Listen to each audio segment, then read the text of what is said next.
OG, What up? OG, What up, boy? What up? OG. What's up with you, man? Man, what's up, man? What's up, man? You been out here running them streets, boy. Man, what? You been man, killing it. No. You been killing it. Man, I've been trying, bro. Staying out the way, They man. say no cash money, what? No cash Man. money, who? Hey, man, you already know what it is, man. Hey, man, a whole lot of big Tell thug me shit this here, going though. on. I got one question I want to ask you. Yeah.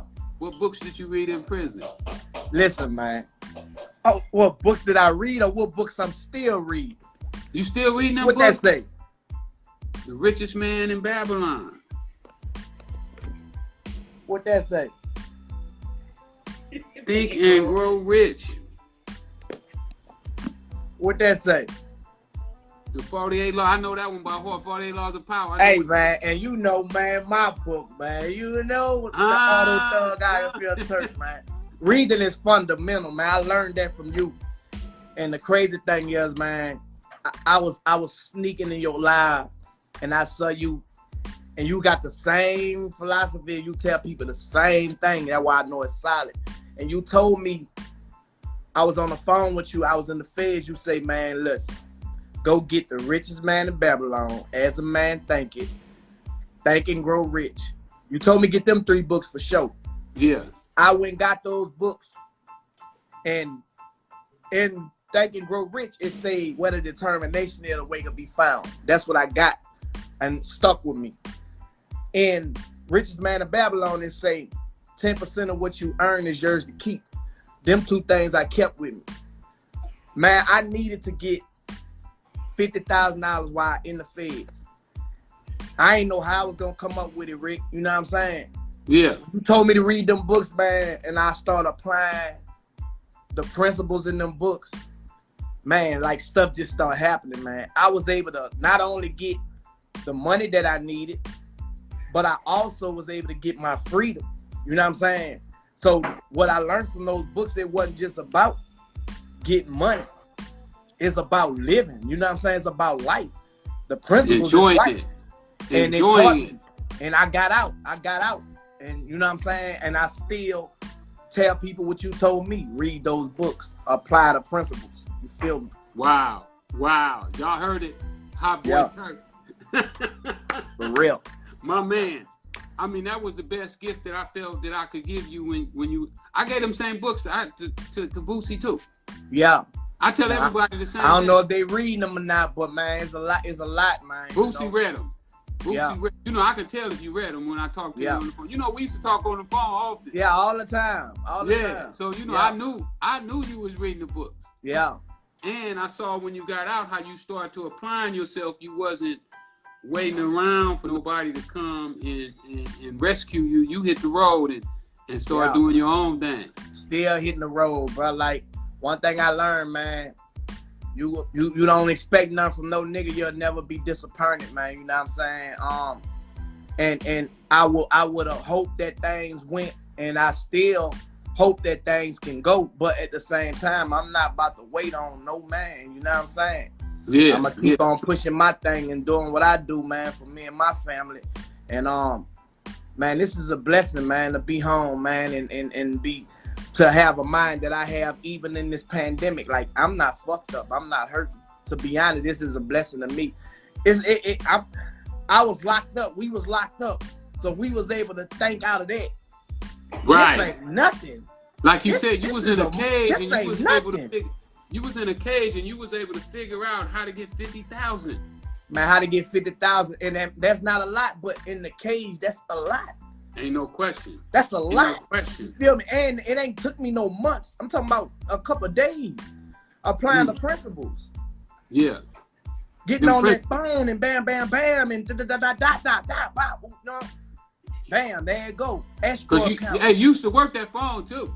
Man, come on, man. Well, you said Freeway's going and everything. Yeah, the Turk, determination had to flow through the phone. Hey, ain't it illegal to make a 3-way? Like, man, I gotta get mine, man. Yeah, you gotta have that phone, man. Like, one thing about it, dog, it take resources in that prison, bro. I talked to everybody but Kanye West, man, and Michael Jackson and Jay-Z, bro. You know, I met you in prison, you know what I'm saying, over the phone. And it was like our pipelining, bro. My pipeline was so strong, man. everybody that played a part in my life when I was in there, man, I appreciate that, man. You know, now if I would have had those same type of movements out here, things would be faster. But I learned that God have his timing, you know what I'm saying? And I was going ahead. I had forgot about God a little bit. You can't leave God out, you know, so he had to allow certain people to get out of order, you know what I'm saying, for me to get myself back in line. You see what I'm saying? No doubt. I had to go through a lot of humbling experiences, man, you know what I'm saying? And now, you know, I'm back focused, man. And like I say, man, there's number of blessings on my life, my family life, you know what I'm saying, my wife, my kids, you know, I got everything back in order, man. You feel me? Well, you know, I be hearing about you, you know, even though we haven't been able to see you because we both running the country, you know. Yeah. I'm in Chicago, you in New York, everywhere. We just all over the place, which is really a blessing to get to travel the country. You know, a lot of people wish that they could, even though they don't know that shit is hard work. Yeah, it's hard work. Oh, of course, man. It ain't easy. You know, people don't see the work. They don't see that part, bro. You know what I'm saying? They don't see the headaches and the body aches and, you know what I'm saying? They don't see that. They only see the success, you know what I'm saying? But it's a lot of hard work to be successful, man. A lot of preparation, man. You know what I'm saying? Yeah, you know, your book, As a Man Think, it talks about that. When they see you, they say, oh, he's so lucky. Yeah. But they never peel back the skin and say, damn, he put in a whole lot of work to get so lucky. You know, it take a whole lot to get here, and that's one of the reasons that I bring you guys on, so that you can talk to them about what it took for you to get to where you got to, and you know, and even some of your mistakes, you know, where you messed up at, even if you're willing to open up on some of those. How did you get started rapping? Yeah, that's your assistant calling me. Must don't know we on. Hey, look, they on it, man. Tell them we on, man. Hey, you know, my team done got strong. Yeah, you know, they calling like, hold on, where you at, man? Boss man say you ain't on. Now we on, man. You know. You know, when I first got started, my team wasn't that strong. You know, I was working with people who didn't have the backgrounds, and you know, because you got to start somewhere. You know, the books say start wherever you at. Don't wait till it's perfect, because if you wait till it's perfect, you may never get started. Yeah. So I started with what I had, and you know, I got a lot of criticism. Oh man, he ain't good enough to be no manager, and she can't do that, and that one. Yeah. But I kept going, and I kept noticing that I kept getting better. As I got better, my people got better. And, so what you did, what I wanted to know, and a lot of people is fascinated about, because I want to ask you some questions too, because people got questions. Yeah, you can do that. That's what we rap like we used to. Yeah, we want to speak like, game. We want to, you know, just like when you was in jail and you was rapping. But I want to let everybody in on our conversation, because a lot of times, you know, people don't get to hear the real. You know, they get to hear like I go do interviews, right? Yeah. People doing the interviews be like, "What you don't want to talk about? What I don't want to talk about." I'm Rick Ross. Talk about whatever you want to. Yeah, whatever. Yeah, whatever. Every mistake I made was a learning experience to me, and I don't take it as no something that makes me look bad. You know, I don't even take my not being able to read till I was 28 as something that was a bad thing. It was just something that I didn't know how to do. Yeah. But I changed it. And I think people be scared to ask real nigga questions, you know what I'm saying? Like, no doubt. I got my own podcast, you know what I'm saying? And I'm building it up. It's called Big Thuggin'. And the questions that I be wanting to ask and questions that I'm gonna ask is the questions that they scared to ask. A lot of people ask questions that fit the clickbait. You feel me? That like whatever going on, whatever trending at the time, they want to ask those questions, you know what I'm saying? No doubt. But my thing is, man, you know what I'm saying? You got to really like get down with it and really like ask a person, like, you know, what was on your mind, what's on your heart, dog. And I feel like, you know, every man should have that type of attitude towards a man, you know what I'm saying? You shouldn't be scared to ask a man nothing, you know what I'm saying? Because at the end of the day, you don't got the answer if you don't want to answer it, you know what I'm saying? Absolutely. My question to you was, what made you think that Rick Ross owed you from, you know, your whole Rick Ross thing, you know what I'm saying? Well, you came up with one then. You came up with one. Yeah. Well, the first thing is I put a lot of work into making my name. You know, when I was going to school, the kids used to laugh at me. Y'all too young to know. It used to be a commercial, and it was called Dr. Ross Dog Food. So when I was going to school, that was my nickname. Everybody at the school used to tease me. Dr. Ross Dog Food is damn good. Oof. So when I would go to school, that's what they would do. Yeah. So as I was coming up, my name was never a name that was glorious until I started to transform it into being that name that I was proud of. Yeah. So once I had put in that work, and even though I go to prison, I still felt that I had ownership of that because I had built that that reputation, that brand. And for somebody to come and use that brand, first I thought that he should have came and talked to me about it, and then if he didn't come and talk to me about it, then he should have rewarded me for allowing him to share in my success, because really his success is based off my success. Even though he might say, well, I could have used Big Meech, I could have used Larry Hoover, why didn't you? Yeah. You know, that's my rebuttal. So I felt that I had spent a lot of money, I spent a lot of time to build my name up, and time in prison, you know, because my time in prison helped too. All the times that I was on the news, you know, when I first went to jail, they had me on every news channel in the country. Yeah. All day, every day for like 2 weeks, you know. When my big dog shit, yeah. So all that counted toward my name being the name that it had became. And for him to take that, I just felt it was reckless. Just felt some type of weight, yeah. And I'm gonna be real, bro. Like I felt like if it shouldn't have been nothing, it should have been a respect thing. You know what I'm saying? Like, man, you know what? It ain't no person that can't be reached with a name, man. You know what I'm saying? So it ain't no reason that you couldn't reach out and look, bro. I'm about to run with this. This where I got this from. Cause a nigga do feel some type of way when a nigga taking their shit. Nigga been taking my shit, not giving me credit forever. You heard me?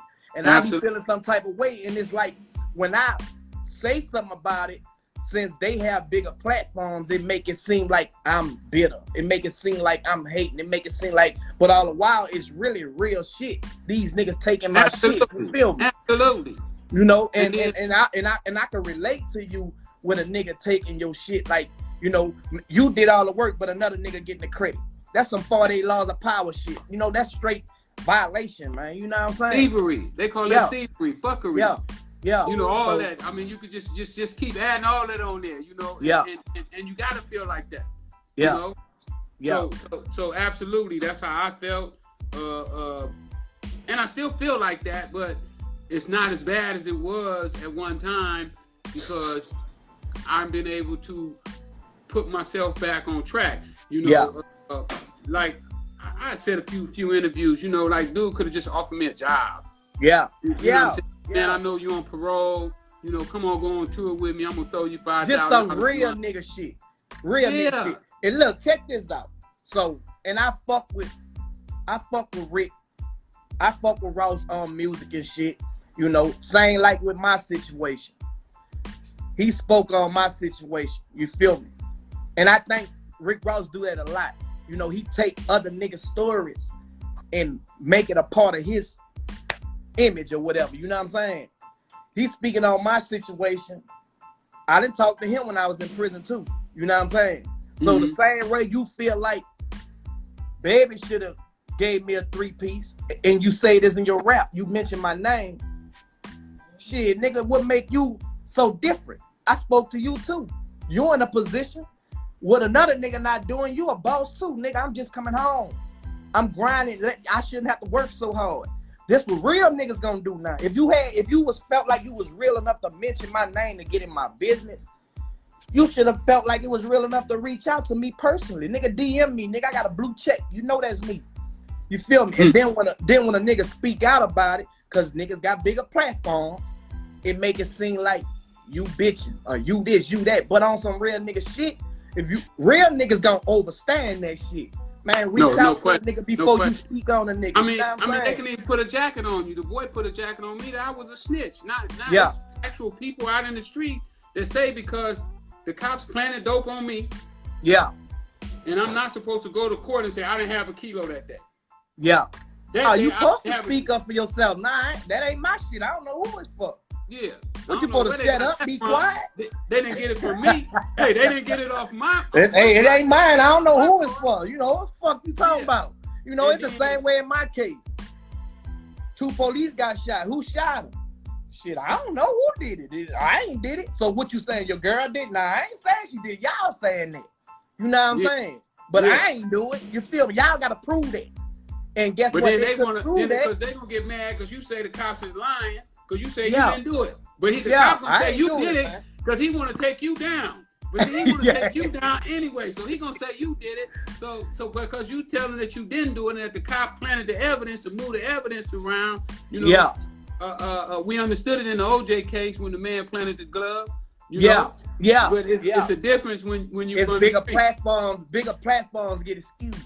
But you know what? You make a good point there. When you got the platform, it makes a big difference when everybody listens to you. It's like Sakati 6ix9ine the other day. They said he broke the internet. You know, everybody talk about, That's crazy. And I bet some of the same people was watching 6ix9ine. Man, check this out. This what I say about that situation. Everybody say what a real nigga ain't supposed to do, right? Okay, in my situation, y'all know a nigga snitched on me. I came home, I did 8 years, 8 months, 16 days. I'm solid. I ain't telling on no motherfucker. And you know how the feds come to you. Nigga, I'm solid. I did mine like a G. But y'all know the nigga that snitched on me. Y'all ain't make no big motherfucking issue. So why is y'all making a big issue out this little boy? This little boy not no real nigga. This little boy not no street nigga. This little boy ain't none of that. But y'all know niggas in y'all neighborhood, right in y'all camp, who y'all popping bottles, fucking hoes, tossing bitches, doing all this, and y'all not exposing that shit because they in y'all circle. Y'all ain't doing nothing but trying to use little boy for clout, man. Everybody mentioning his name, they trying to use his clout for clout. Why mention his name? Y'all niggas ain't doing nothing but making him big. Y'all promoting that shit indirectly. Nigga, leave it alone, let it go. Nigga, it is what the fuck it is. Ain't none of you niggas could do nothing about it. Because if you would, you start in your hood where they doing that shit every day at. You see what I'm saying? You'll start in your motherfucking hood, nigga, where they doing that shit every day. You wouldn't go pick on the little dude. Go pick on these niggas who killers who really snitching, but you ain't gonna go pick on them because your bitch ass scared. Your bitch ass got picks and chooses. This nigga might come back and bust my head from putting his name or saying his name. You know, they got real niggas that done snitch. Ain't no question. I done been in jail with them. I done been in jail with them. And they walk in the cell and tell everybody in the cell, whoever got a problem with it, let's take it in the back stall. Man, these niggas got picks and chooses with that shit. That's why I be so fed up. And I don't speak on a lot of shit because I'm making my rounds starting with you. You feel me? See, after this interview, we're going to open up shit. You know what I'm saying? And I'm one of the real niggas in this shit, Rick. You know what I'm saying? I'm one of the real niggas in this shit, man. And these blogs don't give niggas like me platforms. See, they ain't going to put me in a run with Jay-Z because I'm going to say why these niggas crying about 2 years. Why these niggas crying about 6 months. Why these niggas crying, but then they talking about reform acting. Y'all niggas ain't about no reform and shit. You niggas want the publicity like you're doing something, nigga. Put a nigga who really been through this shit on them platforms speaking for the niggas that's going through this shit, nigga, because we know how to speak for them. Nigga, y'all niggas don't know how to speak for niggas that really going through this shit. So stop putting on the front. That's how I feel about it. You know what I'm saying? Nigga, get a call. Me and you feeling some of the same kind of way because we both been through it. And you know, I've been out here hollering the prison reform since I've been home. You know, even when I was in prison, I was hollering that they're giving out too much time for bullshit and the cops are lying and planting drugs and boosting up your cases and all kind of stuff. You know, I done seen the cops where a dude get caught and the dope is over here, but they say the dope is here just so they can make their case fit. You know, and, or he had more dope, they wear the bag instead of just wearing the dope, because if they just wear the dope, it's gonna be under, but if they put the bag in there with it, it gets them right over the number. Yeah, you know, 1 to 2 grams is a big difference in how much time you get. So when you see all this going on, then you know what's going on. So you absolutely right. They should come to us, but they don't do it. Because they all in a circle together. And like I say, all this fake propaganda ass shit they be on, talking about these niggas work for the government. They the biggest motherfucking rats.